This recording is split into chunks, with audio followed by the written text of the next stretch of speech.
Cara, antes de a gente pôr mão na massa, antes de a gente, sei lá, abrir conta numa corretora, antes de a gente, sei lá, usar o home broker, né, assim, o que que você acha que o investidor, quem tá querendo começar a investir, né, de fato, ou quem já tem a grana alocada em algum lugar no banco, ou seja lá onde for, mas quer começar a sentir de fato que é um investidor, o que que alguém tem que ter em mente antes de abrir o home broker, abrir conta na corretora? Esse cara já tem dinheiro sobrando. Ah, cara, não sei, acho que pode ser que sim, pode ser que não. Antes de abrir conta numa corretora, você acha que existe algum passo antes? Ou o primeiro passo é abrir conta numa corretora? Eu acho que existe um passo antes, porque se a gente for pegar até a estatística recente que saiu esse mês, quase 80% das famílias estão endividadas. Uhum. E a gente é um país de juros altos, o que é ótimo para quem consegue investir e terrível para quem tem dívida. Então, o primeiro passo seria ele arrumar a casa, né?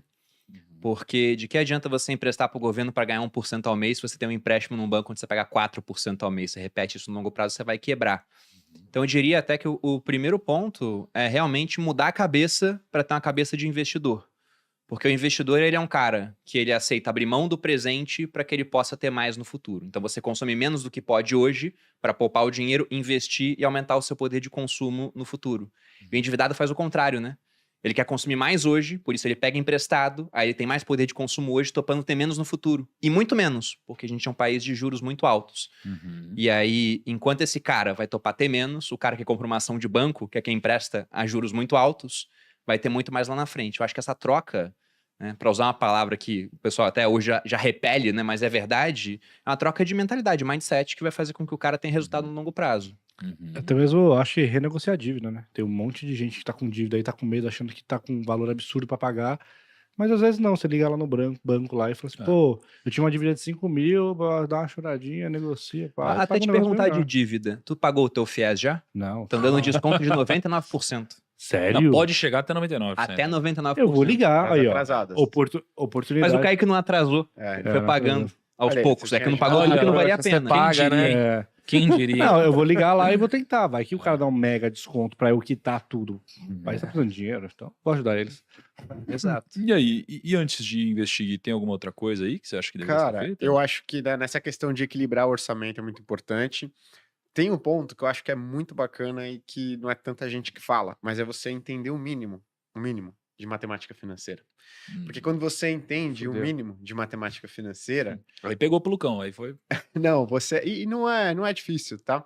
Inclusive na Finclass tem a aula do Leandro Siqueira que é Que é muito boa, é muito verdade. boa. Cara, saber matriz, logaritmo, essas Coisas Não, fáceis. não é essa coisa. Mas quando você Aquela entende o calculadora. básico de matemática financeira, você consegue entender, por exemplo, o que o Perini falou, que você pegar dinheiro emprestado a uma taxa de 3% ao mês, no médio e longo prazo, em 3, 4, 5 anos, vai fazer uma baita diferença do que você investir 1% ao mês. Você fala, poxa, 2% ao mês de taxa não é não é muita coisa, né? Eu pego emprestado a 3% e eu consigo investir a 1%. Mas se você levar isso para 5 anos, para 10 anos, a gente está falando uma diferença aí, que eu fiz as contas antes de chegar até, de 500 mil reais entre poupar 500 reais por mês e pegar emprestado 500 reais por mês. A uma taxa de tô investindo 1% ao mês ou tô pegando emprestado a 3% ao mês. Então, olha a baita diferença. E uma pessoa que entende matemática financeira, não só o conceito de endividamento, ela começa a entender, opa, vou travar aqui, mas ela deixa de cair em vários golpes. Ela fala assim, poxa, ó, tem algum produto aqui me oferecendo 10% ao mês. 10% ao mês não parece muita coisa.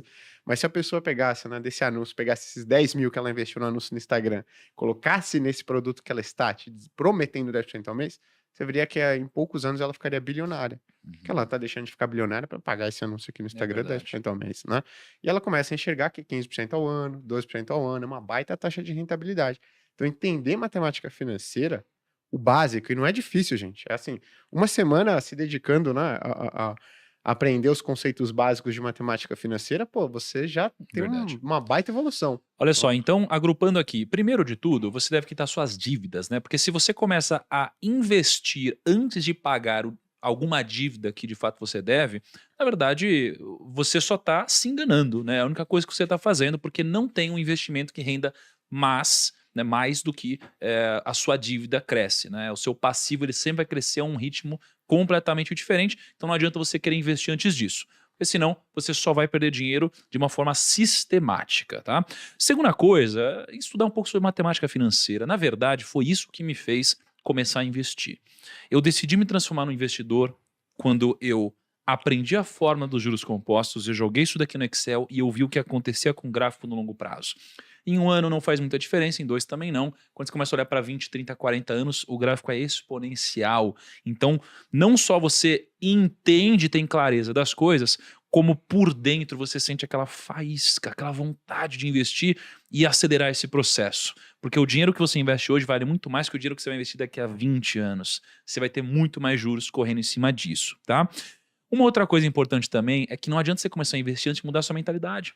Sabe por quê? Porque se você começar a investir antes de mudar sua mentalidade, você não vai pensar a longo prazo e vai pensar no curto prazo, porque o ser humano é curto prazista.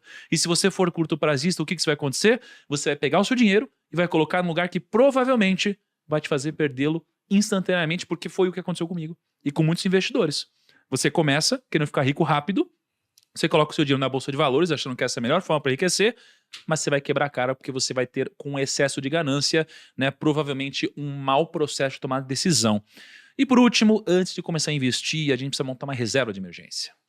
Do que adianta você pegar o seu dinheiro, colocar ele em ações, e aí daqui a um mês você ser mandado embora e precisar de um dinheiro para cuidar das suas contas de casa ou da saúde de alguém da sua família.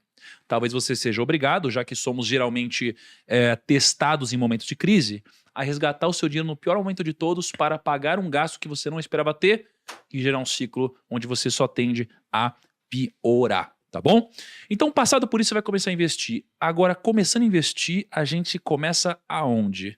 E como? De que forma? Qual é o primeiro investimento que alguém deve fazer? Boa. Quer começar? Até mesmo porque tem muito. Antigamente falava muito, tipo, abre uma conta numa corretora. Uhum. Hoje em dia nem tanto assim, né? Tem muita corretora que tá tudo zerado, mas tem muito banco digital também que tá, tipo, bem similar, né? É uma corretora, né? Uhum. Conselho ainda é válido? Deixa eu só. Posso fazer só um adendo da reserva de emergência? Uhum. Porque às vezes as pessoas elas não entendem por que eu tenho que ter a reserva de emergência no Tesouro Selic. E você falou, pô, você vai resgatar isso no pior momento, e só para deixar bem claro, fazer uma analogia. Vamos supor que você tivesse colocado, não, eu vou começar a investir por ações ou títulos que têm risco e tudo mais, né? E ela vai.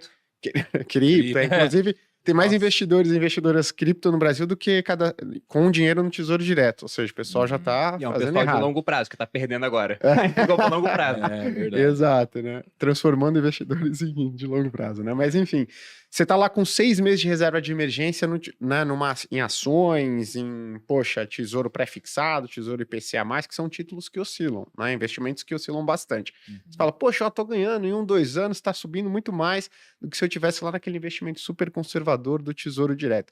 Por exemplo, no Brasil, a gente teve 4 casos aí nos últimos 5 anos de impactos que geraram quedas de mais de 20% ou em ações ou nesses títulos que eu falei que balançam bastante.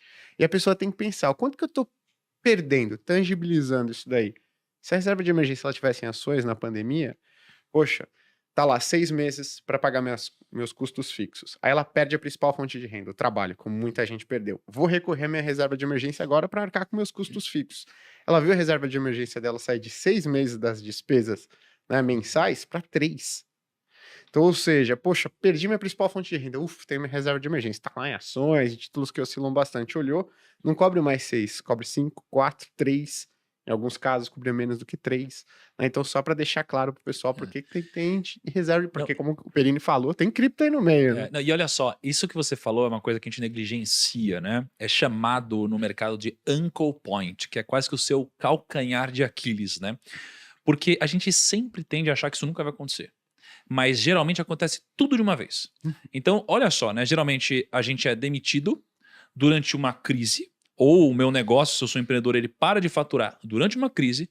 Esse é o momento onde geralmente a taxa de juros ela sobe, o preço das ações cai, né? Todo mundo fica estressado em casa, então acontece tudo de uma única vez, né? E a gente tende sempre a prever que o mês que vem vai ser um pouquinho melhor do que esse. O ano que vem vai ser um pouquinho melhor do que esse. Porque somos humanos, é difícil a gente projetar que nossa empresa vai faturar menos, né? Ou que a gente vai guardar menos dinheiro que a gente guardou no ano passado. E isso acontece.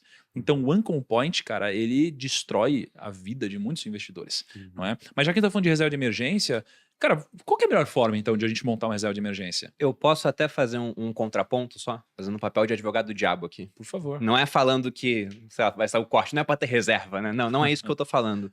Mas tem um ponto interessante sobre isso. Porque o cara que já tem dinheiro, eu acredito que ele tem que começar a focar mais em outros investimentos depois de ter reserva. Agora, o cara que não tem dinheiro nenhum, vamos supor que ele comece a investir agora e que ele comece a investir 10% do que ele tem de salário para juntar 6 salários em uma reserva. Ele vai demorar 10 meses para juntar um salário, 20 para juntar 2, 30 para juntar 3, e assim vai até que em 60 meses ele juntou 6 salários. São 5 anos. Você volta no tempo, a gente vai estar em 2017, quando a bolsa começou a subir. Então, se o cara levar isso de realmente só começar a investir em outras coisas depois de ter reserva, vai ter cara que está vendo esse podcast hoje que vai começar a investir em 2027 e talvez em 2027 a bolsa esteja com 300 mil pontos, sendo que hoje está em 120.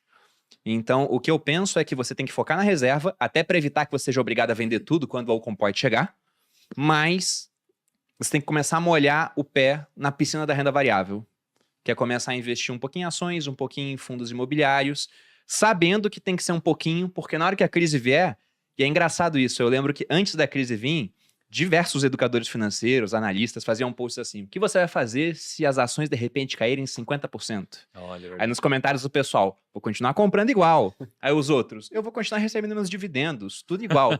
Aí quando a bolsa caiu 50%, o cara que falava que ia comprar foi demitido. O negócio dele quebrou. E o cara que falava, vou receber dividendo, as empresas pararam de pagar. Que era muita incerteza, elas seguraram o caixa. Então tem que ter reserva. Agora, eu acho que é interessante começar a molhar o pé em outras opções enquanto você compõe a tua reserva.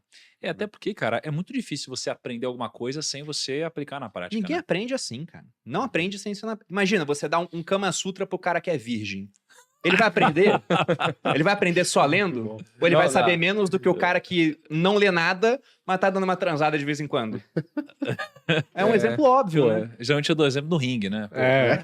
Você vai ler um livro É mais né? elegante. sobre luta, É mais você vai elegante. subir no ringue, né? Você fica 10 anos lendo um livro sobre luta, você vai subir no ringue com um cara que luta todo dia, você vai tomar um pau.